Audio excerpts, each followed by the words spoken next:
Welcome to mass education channel. ఈరోజు మనము 8th class text బుక్లో ఉన్నటువంటి ఇంపార్టెంట్ మ్యాథ్స్ ప్రాబ్లం చూద్దాం.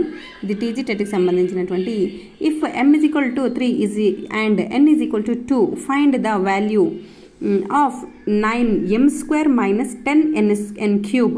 ఇది వెరీ వెరీ ఇంపార్టెంట్ టెట్లో మనకు పేపర్ 1 కానీ పేపర్ 2 కానీ so up to 8th class వరకు ఇది 8th క్లాస్ టెక్స్ట్ బుక్ నుండి ఇంపార్టెంట్ ప్రాబ్లం. సో చూడండి, ఆన్సర్ చూద్దాము. Given that m is equal to 3 n is equal to 2 మనకి ఇచ్చినట్టు ఏంటి m is equal to 3 మరియు n is equal to 2.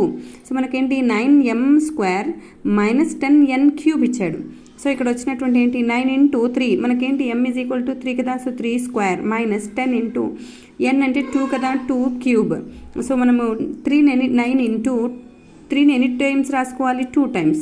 So 3 into 3 minus 10 ఎన్నిసార్లు 2 3 టైమ్స్ కాబట్టి 2 into 2 into 2 3 టైమ్స్ రాసుకున్నాము. సో చూడండి ఇక్కడ ఎంత 9 into 3 3 is 9 minus 10 into 2 2 is 4 4 2 is 8 so 8. So 9 9 is 81 minus 10 into 8 80. So answer is the 81లో నుండి 80 తీసేస్తే మనకు వచ్చే answer is equal to 1. So మనకు 9m square minus 10n cube is equal to answer వచ్చేసి 1. Thank you. Like and subscribe.